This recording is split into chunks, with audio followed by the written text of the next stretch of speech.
Hello dear friends, welcome to pract lab. तो आज के इस वीडियो में हम क्लास 12 फिजिक्स का प्रैक्टिकल नंबर 12 परफॉर्म करने वाले हैं। इसका नाम है to determine the refractive index of slab by using travelling microscope. तो ये रिफ्रैक्टिव इंडेक्स क्या होता है?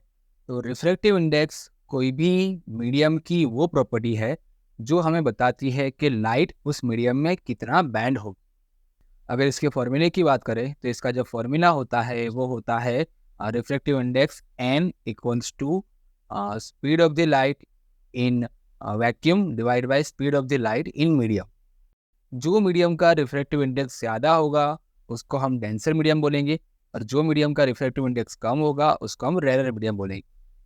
अगर लाइट रेयर से डेंसर मीडियम में जाएगी तो बैंड टुवर्ड्स नॉर्मल होगा, और अगर लाइट डेंसर से रेयर मीडियम में जाएगी तो band away from the normal होगा। इसके कारण जब हम रेयर मीडियम में से कोई भी ऑब्जेक्ट को हम डेंसर मीडियम में देखेंगे तो हमें डेंसर मीडियम में वो ऑब्जेक्ट उसकी एक्चुअल डेप्थ से थोड़ी सी ऊपर उठी हुई हमें नजर आएगी। यही चीज़ का यूज़ हमें यहाँ पर करना है, और जो स्लैब आपको दिया हुआ होगा उसका हमें रिफ्रैक्टिव इंडेक्स फाइंड करना है। तो उसके लिए जो फॉर्मूला होगा वो कुछ इस प्रकार होगा। एच डैश मतलब अपेरेंट डेप्थ जो हमें दिख रहा है, डिवाइड बाय एच जो रियल डेप्थ जो उसका एक्चुअल डेप्थ होगा, इक्वल्स एन रेयर मीडियम जहाँ से हम ऑब्जेक्ट को दिख रहे हैं, और divide by N denser medium जहाँ पर वो ऑब्जेक्ट रखा हुआ है। यहाँ से हम देखें तो एन डेंसर मीडियम मतलब कि हमारे केस में क्या है, हमारे केस में ग्लास स्लैब है। तो जो ग्लास स्लैब का जो रिफ्रैक्टिव इंडेक्स होगा एन, उसकी वैल्यू हमें फाइंड करनी है। तो एन डेंसर इक्वल्स क्या हो जाएगा, इक्वल्स आप यहाँ पर देखो एन डेंसर इक्वल होगा एन रेयर मल्टीप्लाई में H real divide by H apparent. Okay, हमारे केस में एन रेयर मीडियम कौन सा है, तो रेयर मीडियम हमारे केस में एयर है, ठीक है, जिसका रिफ्रैक्टिव इंडेक्स 1 होता है। तो हमारे पास में फाइनल फॉर्मूला आएगा एन डेंसर जो हमें फाइंड करना है इक्वल आएगा H real divide by H apparent. ठीक है, यही फॉर्मूले का यूज़ हम करेंगे। ओके, तो ट्रैवलिंग माइक्रोस्कोप में इस फॉर्मूले का यूज़ किस प्रकार होगा, तो आप देखो यहाँ पर सबसे पहले हम A1 फाइंड करेंगे। तो A1 क्या है, A1 है ट्रैवलिंग माइक्रोस्कोप के ऑब्जेक्टिव से जो हमने पेपर पर मार्क किया होगा उतनी डेप्थ। ठीक है, उसके बाद हम क्या करेंगे, उसके बाद हम ग्लास स्लैब वो जो हमने पेपर पर मार्क किया होगा उसके ऊपर रखेंगे, और हम एक और डेप्थ यहाँ पर फाइंड करेंगे। अब जैसे कि हमें पता है अगर हम ग्लास स्लैब रखेंगे तो क्या होगा, जो पेपर पर जो मार्क किया हुआ होगा वो थोड़ा सा ऊपर उठा हुआ हमको दिखाई देगा। ठीक है, तो हम A2 फाइंड कर लेंगे इस प्रकार से। तो अब A3 क्या है, तो A3 है ट्रैवलिंग माइक्रोस्कोप के ऑब्जेक्टिव से ग्लास स्लैब के ऊपर वाले सरफेस का डिस्टेंस। ठीक है, अब ऊपर वाले सरफेस का डिस्टेंस हम कैसे फाइंड करेंगे, तो उसके ऊपर हम थोड़ा सा चॉक का पाउडर डालेंगे जिससे हमें ये पता चले कि ये ग्लास स्लैब का ऊपर वाला सरफेस है, और इस प्रकार हम क्या फाइंड करेंगे, हम A3 यहाँ पर फाइंड कर लेंगे। ओके, अब जो हमारा फॉर्मूला था उस प्रकार से देखिए, तो फॉर्मूले में क्या आता है, फॉर्मूले में आता है real depth divide by apparent depth. तो यहाँ पर रियल डेप्थ क्या होगा, तो रियल डेप्थ होगा A1 माइनस A3, और जो अपेरेंट डेप्थ होगा वो होगा। ओके, तो इस प्रकार हम A1 A2 A3 का रीडिंग्स ले करके ग्लास के रिफ्रैक्टिव इंडेक्स की वैल्यू हम फाइंड कर लेंगे। तो यहाँ पर हमने थियरी और फॉर्मूला किस तरह से फॉर्म हुआ उसके बारे में देखा। अब हम लैब में चल के A1 A2 और A3 की वैल्यू किस तरह से फाइंड की जाती है ट्रैवलिंग माइक्रोस्कोप का यूज़ करके, उसको देखेंगे। Welcome to lab. तो ये है हमारा travelling microscope. Okay, first of all हम इसके पार्ट्स के बारे में जान लेते हैं। तो ये है हमारा माइक्रोस्कोप, बराबर। माइक्रोस्कोप इतना ही होता है, बाकी क्या जो भी आप पार्ट्स दिख रहे हो वो उसके अरेंजमेंट के लिए होता है। ओके, ये स्क्रू है वर्टिकल फाइन अरेंजमेंट के लिए, मतलब अगर इस स्क्रू को मैं घुमाऊंगा तो क्या होगा, ये माइक्रोस्कोप फाइन बहुत ही स्लोली ऊपर या नीचे जाएगा। ठीक है, ये दो स्क्रू आप देख रहे हो, ये दो स्क्रू ये लेवलिंग के लिए होते हैं, मतलब कि जो भी आपका माइक्रोस्कोप का ये बेड है, ठीक है, वो एक प्रॉपर हॉरिजॉन्टल सरफेस पर रहे उसके लिए होता है। ये जो है ये हॉरिजॉन्टल एडजस्टमेंट है, मतलब माइक्रोस्कोप को हम स्लाइड करवा सकते हैं यहाँ पर। तो फर्स्ट ऑफ ऑल हमें यहाँ पर ऑब्जर्वेशन लेना होता है। ऑब्जर्वेशन में ये जो ट्रैवलिंग माइक्रोस्कोप है उसका लिस्ट काउंट हमें निकालना होता है। ओके, लिस्ट काउंट का फॉर्मूला आप देख सकते हो, लिस्ट काउंट का फॉर्मूला है value of one division on a main scale divide by total division on a vernier scale. Okay, तो जो ये मेन स्केल आपको दिख रही है, ये वाली मेन स्केल, ठीक है, ये मेन स्केल ऑर्डिनरी स्केल जैसी ही है, बट इसके अंदर क्या किया है, इसके अंदर जो 1 mm है उसका भी हाफ करके आपको यहाँ पर दिया हुआ है, राइट। तो हमारी जो ऑर्डिनरी स्केल होती है उसका लिस्ट काउंट 1 mm होता है, बट यहाँ पर लिस्ट काउंट आएगा 0.5 mm। ओके, इसको अगर मैं सेंटीमीटर में कन्वर्ट करूँ तो ये आएगा 0.05 सेंटीमीटर, ठीक है। और यहाँ पर आप जो ये वर्नियर स्केल देख रहे हो, वर्नियर स्केल, इसमें टोटल आपके 50 कट्स है, ठीक है, मतलब total division on vernier scale ये आपका आएगा 50। ओके, तो उस फॉर्मूले के हिसाब से हम जावे तो ऊपर आएगा 0.05 और डिवाइड में आएगा 50, मतलब इसका आंसर आएगा 0.001 सेंटीमीटर। ओके, ये आपका हो गया list count of travelling microscope, ठीक है।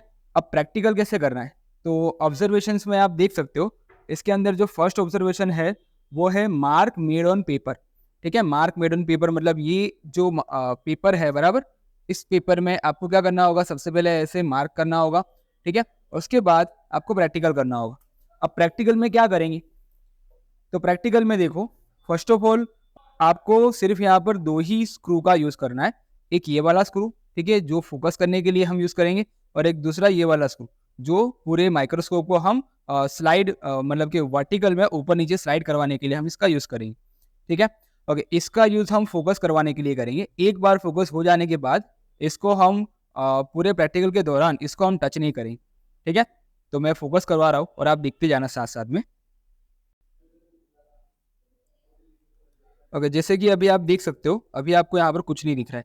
अब जो स्क्रू मैंने आपको बताया था, अगर उस स्क्रू से अगर मैं थोड़ा सा भी इसको घुमाऊंगा तो देखना ये फोकस में आ जाएगा।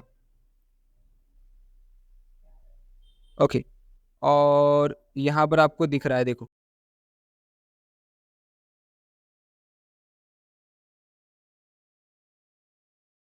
ओके, ये हमारा कंप्लीट फोकस आ गया, ठीक है।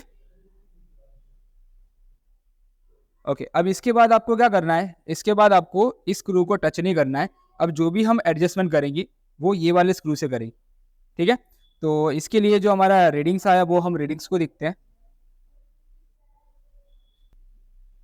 ओके, अब रीडिंग्स में देखो आपका कौन सा रीडिंग्स आया और उसको लेना किस तरह से। तो यहाँ पर जैसे कि देखो, सबसे पहले आपको ये देखना होगा कि इसका जो जीरो वाला कट है, एकदम नीचे वाला कट, ये कट किसके साथ में मैच हो रहा है। तो ये कट यहाँ पर मुझे दिख रहा है। ओके, ये है आपका 2, उसके बाद ये होगा 2.5, ठीक है। और 2.5 के साथ में ये जो जीरो वाला कट है वो इनलाइन हो रहा है, ठीक है। मतलब कि आपका जो MHD मीन स्केल का रीडिंग आएगा वो आएगा 2.5 सेंटीमीटर। उसके बाद में यहाँ पर आपको देखना है कि इसमें से कौन सा वाला कट मैच हो रहा है, मतलब वर्नियर का कौन सा वाला कट मेन स्केल के साथ में मैच हो रहा है, ठीक है। तो यहाँ पर आप देख सकते हो एकदम जो मैच हो रहा है वो कट है आपका ये 11 नंबर का कट। ये 11 नंबर का कट एकदम से यहाँ पर मैच हो रहा है, ठीक है। तो हमारे जो ऑब्जर्वेशंस आएंगे उसमें क्या आएगा, उसमें जो MHD है मेन स्केल रीडिंग वो आपका आएगा 2.5 सेंटीमीटर, और जो वर्नियर स्केल रीडिंग है उसके अंदर N×C लिखा हुआ है, और N जो है वो आपका आएगा 11 नंबर का कट, और मल्टीप्लाई में LC, लिस्ट काउंट है 0.001, मतलब 0.011 आएगा, ठीक है। उसके बाद में A1 करके रीडिंग लिखा हुआ है, तो A1 क्या है, A1 है M मतलब main scale reading plus N×LC, ठीक है, मतलब 2.5 प्लस आप करोगे 0.011, तो टोटल आंसर आपका आएगा 2.511, ठीक है। तो ये आपके A1 का रीडिंग आ गया। अब क्या करना है, तो अब आप सेकंड कॉलम में देख सकते हो, सेकंड कॉलम में लिखा हुआ है mark made on paper through the slab. उसका मतलब अब हम क्या करेंगे, अब इस स्लैब को इसके ऊपर रखेंगे और वापस से हम एडजस्ट करेंगे। ओके, अब एडजस्टमेंट कैसे करना है, तो अब एडजस्टमेंट के लिए आपको इसका यूज करना है, ठीक है। ओके, ज़्यादा हार्ड एडजस्टमेंट के लिए हम इसको, यहाँ पर एक स्क्रू दिया हुआ है, ये वाला स्क्रू, ठीक है। इसको आप थोड़ा लूज करके इसको इस तरह से भी आप यूं ऊपर नीचे कर सकते हो, ठीक है। ओके, ऊपर नीचे किस तरह से करना है, तो ये 2 हाथ से इसको यूं पकड़ना है और ऐसे यूं इसको यूं ऊपर नीचे स्लाइड करवाना है, ठीक है। और एकदम फाइन एडजस्टमेंट के लिए आप इसका भी यूज़ कर सकते हो, ठीक है। तो अब हम इसको वापस से फोकस लाएंगे। तो देखिए आप यहाँ पर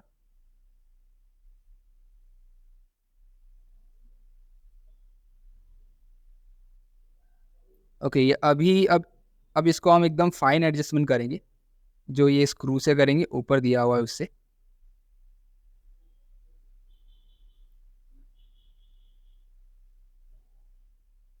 ओके, तो ये एकदम इसका फाइन एडजस्टमेंट हो गया। ठीक है, अब उसके लिए वापस से यहाँ पर आप रीडिंग्स देखो, उसके लिए क्या रीडिंग्स आ रहे हैं। तो अब उसके लिए आप यहाँ पर रीडिंग्स में देख सकते हो क्या है। तो देखो ये 3 है, 3 के बाद में ये 3.1 और 3.2। ठीक है, आपको यहाँ पर दिख रहा है जो 1 ईयर स्केल का 0 है वो 3.2 के साथ में इनलाइन हो रहा है। तो हमारा मेन स्केल का रीडिंग आ जाएगा 3.2। अब इसमें से देखना है 1 ईयर स्केल में कौन सा वाला कट मैच हो रहा है। तो इसमें आप देख सकते हो, इसमें 0 फिर ये 5 6 नंबर का कट यहाँ पर मैच हो रहा है। ठीक है, तो यहाँ पर जो हमारा रीडिंग आएगा वो आएगा 3.2 फॉर मेन स्केल एंड 6 जो आएगा 1 ईयर स्केल का नंबर। ठीक है, तो MSR में यहाँ पर हम लिखेंगे 3.2, फिर VSR में क्या आएगा, तो VSR में 6 × 0.001 मतलब ये आएगा 0.006। ठीक है, दोनों का हम सम करेंगे तो हमारे पास में आएगा 3.206। ठीक है, तो ये अपने A2 का रीडिंग्स आया। ओके, तो अब आप थर्ड कॉलम में देख सकते हो particle on the top of the glass surface, मतलब कि ये जो स्लैब का आपको सरफेस दिखाई दे रहा है इसके ऊपर हमें क्या करना होगा, इसके यहाँ पर हमें चौक का जो भी पाउडर है उसको डालना होगा और वापस इसको फोकस करवाना होगा, तो वो हम करवाएंगे। ओके, तो अब हम इसके ऊपर ये चौक का पाउडर डालेंगे। ठीक है, और वापस से इसको फोकस करने का ट्राई करेंगे। तो पाउडर मैंने डाल दिया। ठीक है, अब इसको वापस से हम फोकस करवाते हैं। फोकस में हमेशा ध्यान रखना इस स्क्रू का हमें यूज़ नहीं करना है, हमें इसका ही यूज़ करना है। ठीक है, ज़्यादा ऊपर नीचे करने के लिए इसको यूज़ कर सकते हो और एकदम फाइन एडजस्टमेंट करने के लिए ये वाले स्क्रू का आप यूज़ कर सकते हो। तो अब हम करते हैं।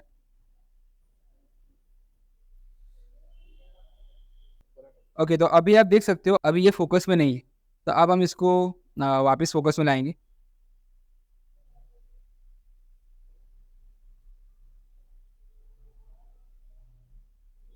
तो अब ये फोकस में आ गया। ठीक है, अब इसके लिए वापस से हम रीडिंग लेंगे।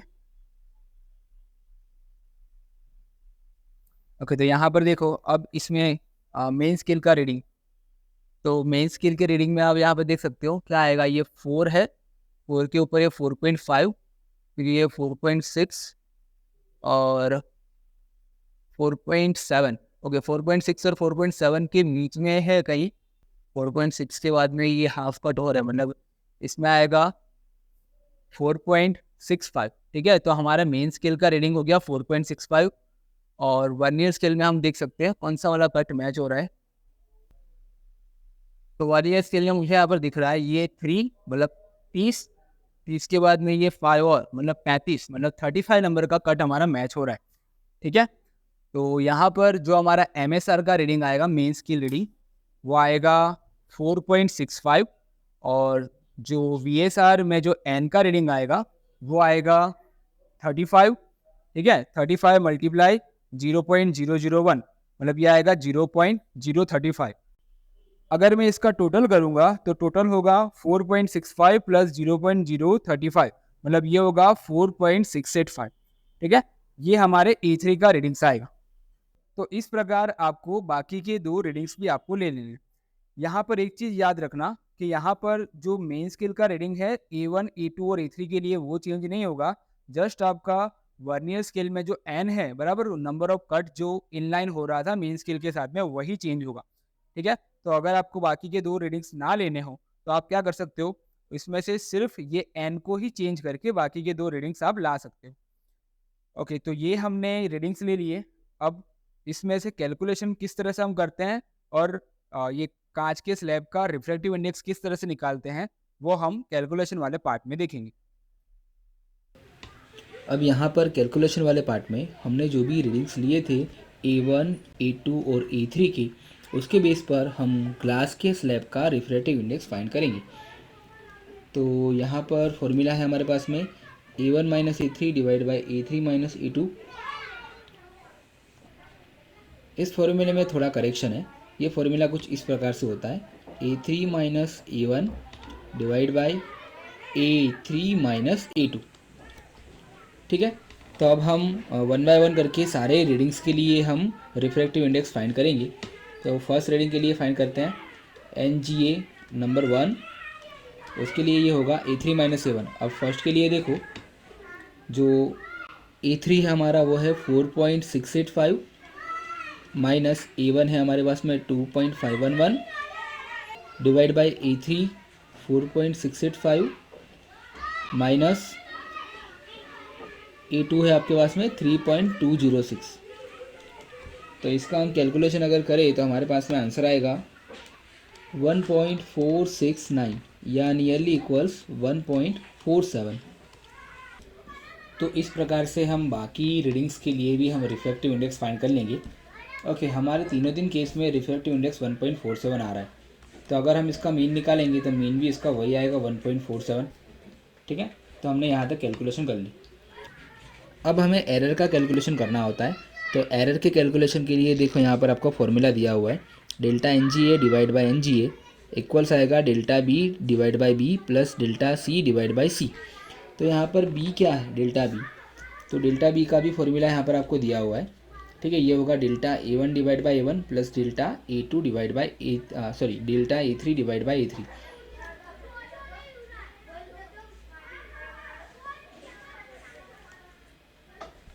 अब यहाँ पर ये जो डेल्टा A1 डेल्टा A3 जो होता है वो आपकी ट्रैवलिंग माइक्रोस्कोप का लीस्ट काउंट होता है। इसलिए देखो यहाँ पर डेल्टा AA ही कर दिया, क्योंकि दोनों केस में जो लीस्ट काउंट होगा वो ट्रैवलिंग माइक्रोस्कोप का होगा और वो 0.001 सेंटीमीटर ही होगा। ठीक है, तो हम यहाँ पर कैलकुलेशन करेंगे 0.001 सेंटीमीटर और यहाँ plus 0.001 centimetre. Okay, divide by A1 A3। अब यहाँ पर A1 A3 की वैल्यू में आपको मीन लेना होगा। तो अगर इन तीनों वैल्यू का मैं मीन लूँगा तो ये जो मिडल वाली वैल्यू है वो मेरी मीन में आएगी। ठीक है, तो A3 का वैल्यू हो जाएगा 4.686 और A1 का वैल्यू हो जाएगा 2.512। तो A1 के लिए आएगा 2.512 और A3 के लिए आएगा 4.686। ठीक है, इसका हम कैलकुलेशन करेंगे तो इसके कैलकुलेशन में हमें जो आंसर मिलेगा वो होगा 0.000611। ठीक है, ये हमें डेल्टा B बाई B की एरर मिली। अब उस प्रकार से हम डेल्टा C बाई C की वैल्यू भी हम फाइंड कर लेंगे, जिसका भी यहाँ पर फॉर्मूला दिया हुआ है delta A by A1 plus delta A by A2। A1 और A2 का वापस से A1 और A2 का अगर वापस से हम यहाँ पर मीन निकालें तो मीन उसकी मिडल वाली वैल्यू ही आएगी। तो हमारे केस में 2.512 और 3.207 आएगा। ठीक है, तो यहाँ पर हम कैलकुलेशन करें तो इसका वैल्यू आएगा 0.000728। ठीक है, ये आ गया हमारे पास में delta C by C। Delta B by B और delta C by C find करने के बाद हमें फाइंड करना होगा डेल्टा NGA। ठीक है, तो ये कैसे फाइंड करेंगे, फॉर्मूला है हमारे पास में डेल्टा NGA इक्वल्स इन दोनों का सम करना होगा। ठीक है, किस किस का sum, delta B by B plus delta C by C का हमें सम करना होगा और यहाँ पर साथ में हमें NGA भी मल्टीप्लाई करना होगा। तो हम करते हैं 0.000611 प्लस 0.00728।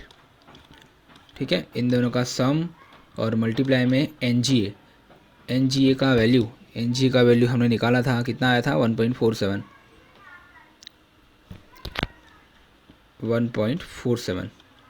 ओके, इसका कैलकुलेशन हम करेंगे तो आंसर आएगा हमारे पास में 1.96833 10⁻³ -3। ठीक है, ये हमारा आ गया डेल्टा NGA। अब यहाँ पर अगर आप देखोगे तो आपको 3 रीडिंग्स के लिए अलग अलग एरर फाइंड करने का बोला है। हम ऐसा नहीं करेंगे, हमने जो फाइंड किया था वही हम तीनों तीन में लगा देंगे। तो इसमें 1.9683 10 टू दी पावर -3, वहीं यहाँ पर भी आ जाएगा 1.9683 10 टू दी पावर -3, क्योंकि यहाँ पर सारे रीडिंग्स में एरर्स के बीच में जो भी डिफरेंस आएगा वो बहुत ही कम आएगा। तो यहाँ पर maximum value of delta N G है वो हम लिख देंगे 1.96 10 टू दी पावर -3। अब इसके रिजल्ट्स में देखो तो हम जो एन जी लाए थे वो था 1.47 और इसकी जो एरर आई थी वो आई थी 1.96 10 टू दी पावर -3। इस वीडियो में हमने थियरी, किस तरह से फॉर्मूला बनाना है, ट्रैवलिंग माइक्रोस्कोप को यूज़ कैसे करना है, प्रैक्टिकल कैसे करना है और लास्ट में कैलकुलेशन कैसे करना है वो हमने डिटेल में कवर किया। अगर अभी भी कोई भी क्वेरी या डाउट्स है तो आप कमेंट्स में पूछ सकते हो, उसका आंसर हम जल्द से जल्द देने का ट्राई करेंगे। अगर ये वीडियो आपको पसंद आया तो लाइक करें, सब्सक्राइब करें और अपने फ्रेंड्स के साथ में शेयर करें ताकि उनको भी ये वीडियो हेल्पफुल हो सके। Thank you very much and we will meet in the next video. Till then, take care and bye.